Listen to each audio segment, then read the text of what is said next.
Hi everyone, my name is Fabian and I am from the National Museum of Singapore.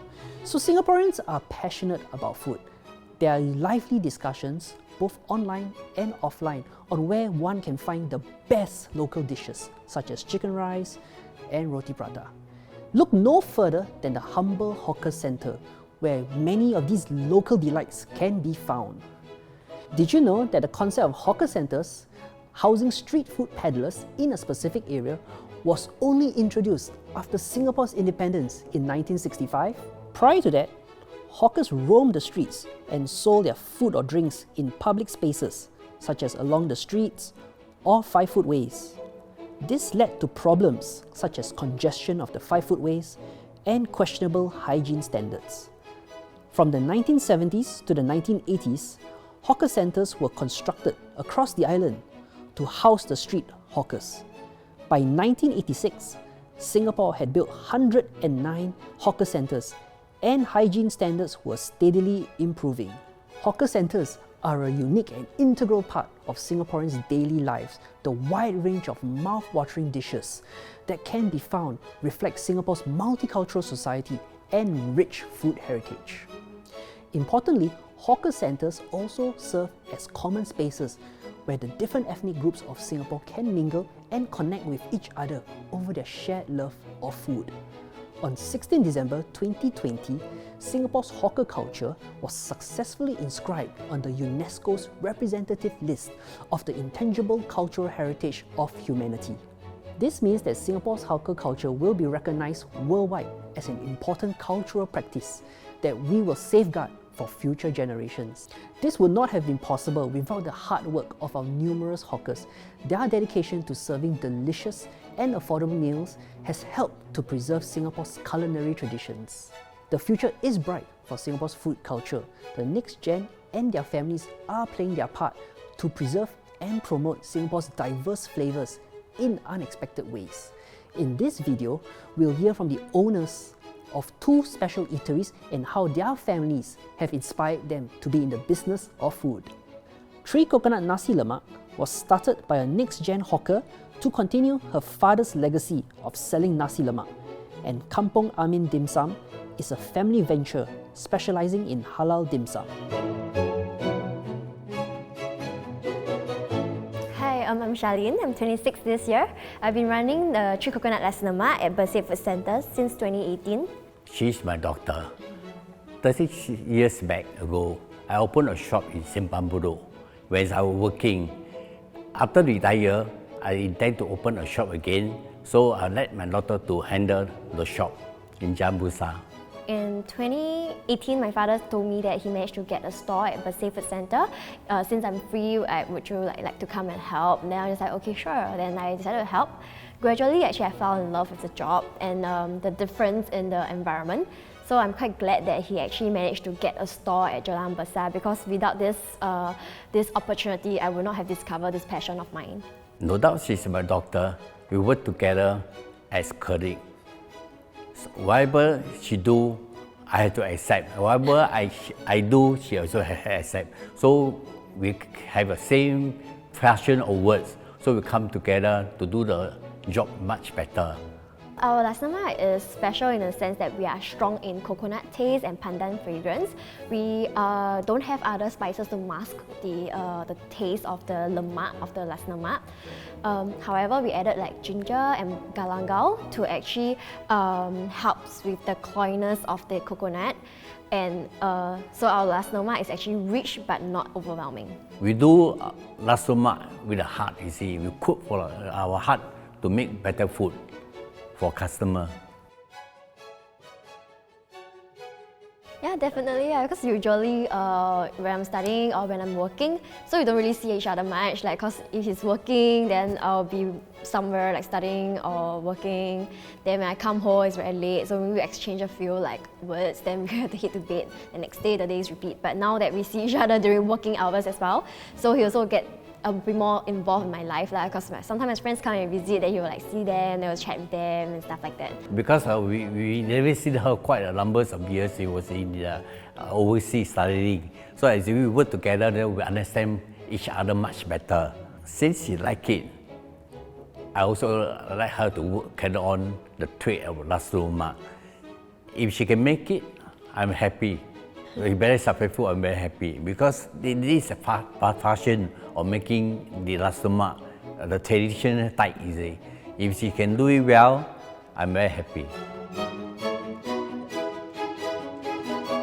Alright, so these are the ingredients required to cook the Nasi Lemak. It's very traditional, just pandan leaf, galangal, just a normal ginger, salt, coconut cream and coconut milk.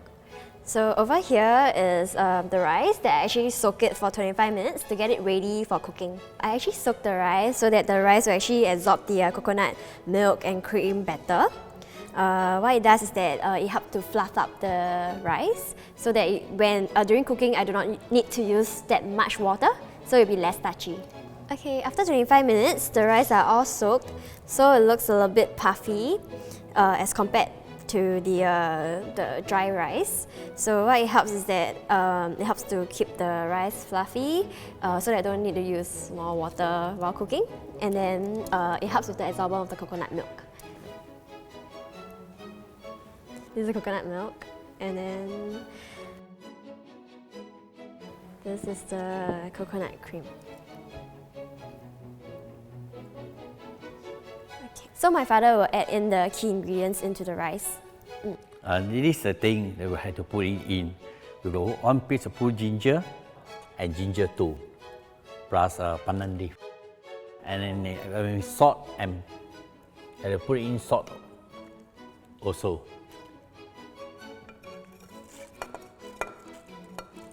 Okay, so the rice is done. It's been simmering for 25 minutes, and then now we are actually going to plate it.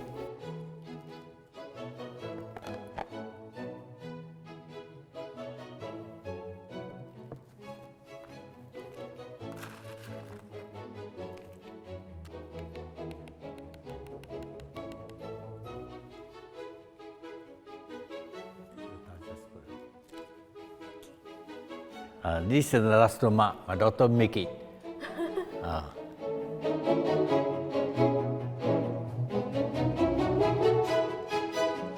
This is the head chef of Kampong Amin, Stephen Francis. He's my father.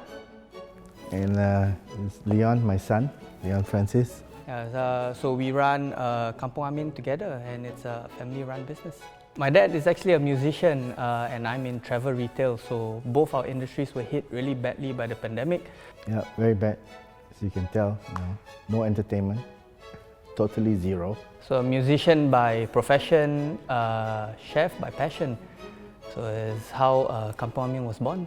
Actually, my nephew has got this location and he says, "What? You want to do something with this place? You know, say maybe you do dim sum." I said, "Wow, the whole stretch of Jalan Besar is all dim sum, you know, Chinese dim sum." And we're thinking, hey, why not we do halal? Because since he's Muslim, right? He converted Muslim, so might as well do halal food. That's why the halal came about. Kampong Amin, it's a name, it's deeper than just a name. It goes down to, well, because I'm born Catholic and now a Muslim. My whole family is Catholic. When we ask God for something, we ask Allah for something, we say Amin, the Catholics say Amen. So Singapore is my kampong. I love Singapore, and that's why Kampong Amin, we want it to be blessed. We don't really see eye to eye much, you know, generation gap, I would say, different mindset. Old school, new school. Lots of clashes, but you know, it's a good experience to learn from, of course, from a different generation, and then he, of course, picking up new things. You know, even with technology, you know, he learned from us. So Kampong Amin is it's a mixture of home cooked and culinary fine arts. My younger brother Troy, he's the trained chef. So with home cooked and fine culinary arts, you know, we combine them together. My younger brother elevated the home cooking, and that's how, you know, this all happened. You know, it was really unplanned, I think. Yeah. Yeah, in a way, you know, you get to see them every day, almost every day. We all live separately. My parents are divorced ever since we were young boys. My dad's on his own. My brother is with my mom. I'm living alone.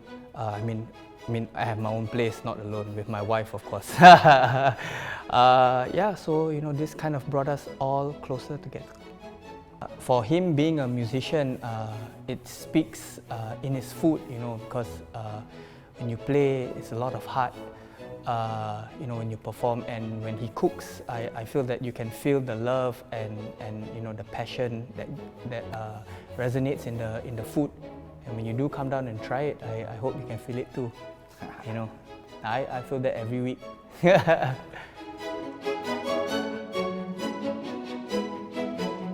Hi, we're back, and this is my other son, Troy Francis. We'll show you how we prepare one of our signature dishes from Kampong Amin. Yep. To anyone, to my friends, to my family, I will always, when it comes to Kampong Amin and they ask for any recommendations, I will ask them to try our crispy kailan with chicken floss, because I have a lot of friends who doesn't eat vegetables at all, like zero. So I will ask them, okay, you have to try this dish, and then you let me know later. So we're gonna go through the process now. For today's dish, the ingredients we have is we have kailan stems here, all chopped up, kailan leaves and chicken floss here, and of course our magic powder. Okay, so what we're gonna do first is we're gonna blanch the stems into boiling water. Okay, so why we blanch the stems is because we want to give it a different flavor. So the stems are actually sweet and the leaves are bitter. So it actually gives the good mix together. Okay, so what we're going to do next is we're going to heat up the oil. Okay, so now we're going to put in the leaves in the hot oil.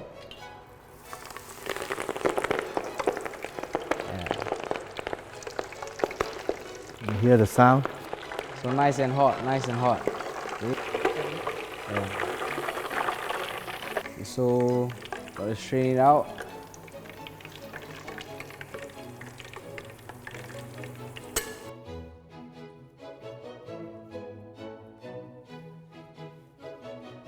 Alright, right now we're gonna plate it. This is how we plate it. So chicken floss, right center. It's got the contrast.